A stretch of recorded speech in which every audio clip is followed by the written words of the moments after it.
بسم اللہ الرحمن الرحیم۔ شروع اللہ کے نام سے جو بڑا مہربان نہایت رحم کرنے والا ہے۔ ناظرین، یوں تو ہم سب لوگ جنت میں ضرور جانا چاہتے ہیں، مگر ہم میں سے بہت کم لوگ ہی جنت کی اصل نعمتوں کے بارے میں جانتے ہیں۔ ناظرین، آج کی اس ویڈیو میں آپ کو جنت کی ایسی نعمتوں کے بارے میں بتاؤں گا جن کے بارے میں شاید آپ اس سے پہلے نہ جانتے ہوں، اور جنت کو لے کر آپ کے دل میں جتنے بھی سوالات ہیں ان سب کے جوابات انشاءاللہ آج کی اس ویڈیو میں ضرور ملیں گے۔ ناظرین، اہل جنت کا قد حضرت آدم علیہ السلام کے قد کے برابر ہوگا، کیونکہ حضرت آدم علیہ السلام کا قد 60 ہاتھ لمبا اور 7 ہاتھ چوڑا تھا، تو جنت میں ہمارا قد بھی 60 ہاتھ لمبا اور 7 ہاتھ چوڑا ہوگا۔ کوہنی سے لے کر ہاتھ کی بڑی انگلی تک کو ایک شرعی ہاتھ کہا جاتا ہے، اور یہ تقریباً 18 سے 19 انچ ہوتا ہے۔ اس حساب سے 90 سے 95 فٹ لمبا اور 10.5 سے 11 فٹ چوڑا بنتا ہے۔ اہل جنت کے جسم پر بال نہیں ہوں گے، اور ان کے چہروں پر داڑھی مونچھیں بھی نہیں ہوں گی، صرف سر کے بال، بھویں اور پلکوں کے بال ہوں گے۔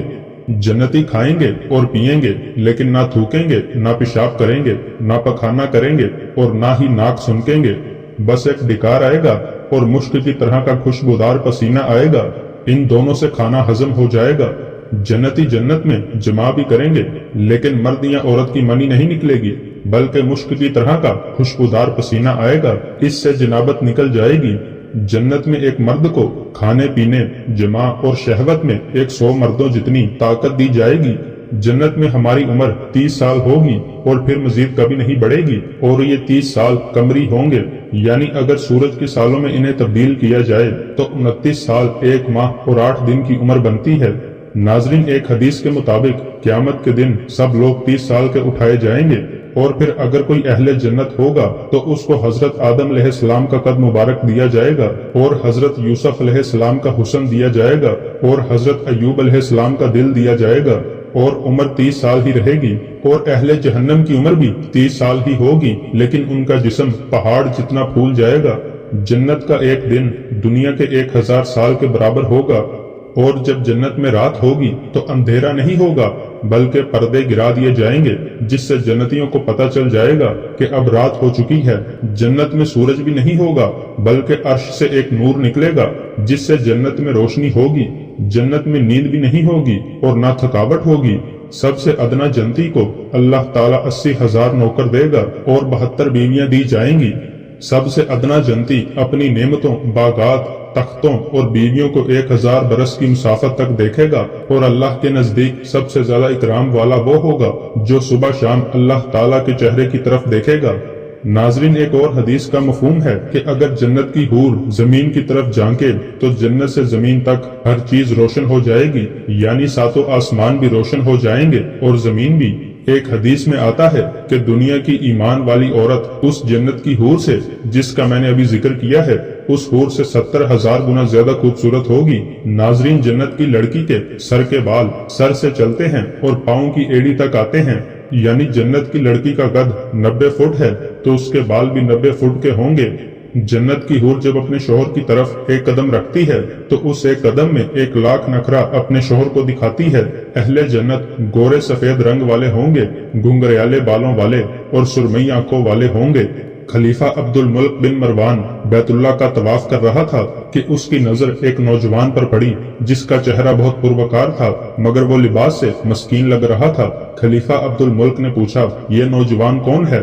تو اسے بتایا گیا کہ اس نوجوان کا نام سالم ہے، اور یہ سیدنا عبداللہ بن عمر رضی اللہ عنہ کا بیٹا اور سیدنا عمر بن خطاب رضی اللہ عنہ کا پوتا ہے۔ خلیفہ عبد الملک کو دھچکا لگا اور اس نے اس نوجوان کو بلایا۔ خلیفہ عبد الملک نے پوچھا کہ بیٹا، میں تمہارے دادا سیدنا عمر فاروق رضی اللہ عنہ کا بڑا مداح ہوں، مجھے تمہاری یہ حالت دیکھ کر بڑا دکھ ہوا ہے، مجھے خوشی ہوگی اگر میں تمہارے کوئی کام آ سکوں، تم اپنی ضرورت بیان کرو، جو مانگو گے دیا جائے گا۔ نوجوان نے جواب دیا، اے امیر المومنین، میں اس وقت اللہ کے گھر بیت اللہ میں ہوں اور مجھے شرم آتی ہے کہ میں اللہ کے گھر میں بیٹھ کر کسی اور سے کچھ مانگوں۔ خلیفہ عبد الملک نے اس کے چہرے کی طرف دیکھا اور پھر خاموش ہو گیا۔ خلیفہ نے اپنے غلام سے کہا کہ جب یہ نوجوان عبادت سے فارغ ہو کر بیت اللہ سے باہر نکلے تو اسے میرے پاس لے کر آنا۔ سالم بن عبداللہ رضی اللہ عنہ جیسے ہی عبادت سے فارغ ہو کر حرم کعبہ سے باہر نکلے تو غلام نے ان سے کہا کہ امیر المومنین نے آپ کو یاد کیا ہے۔ سالم بن عبداللہ رضی اللہ عنہ خلیفہ کے پاس پہنچے۔ خلیفہ عبد الملک نے کہا، نوجوان، اب تو تم بیت اللہ میں نہیں ہو، اب اپنی حاجت بیان کرو، میرا دل چاہتا ہے کہ میں تمہاری کچھ مدد کروں۔ سالم بن عبداللہ رضی اللہ عنہ نے کہا، اے امیر المومنین، آپ میری کون سی ضرورت پوری کر سکتے ہیں، دنیا کی یا آخرت کی؟ خلیفہ عبد الملک نے جواب دیا کہ میری دسترس میں تو صرف دنیا کا مال و متاع ہی ہے۔ سالم بن عبداللہ رضی اللہ عنہ نے جواباً کہا کہ امیر المومنین، دنیا تو میں نے کبھی اللہ سے نہیں مانگی جو اس کا مالک ہے، آپ سے کیا مانگوں گا؟ میری ضرورت اور پریشانی تو صرف آخرت کے حوالے سے ہے، اگر آپ اس سلسلے میں کچھ مدد کر سکتے ہیں تو میں بیان کرتا ہوں۔ خلیفہ حیران ہو کر رہ گیا اور کہنے لگا کہ نوجوان، یہ تو نہیں، تیرا خون بول رہا ہے۔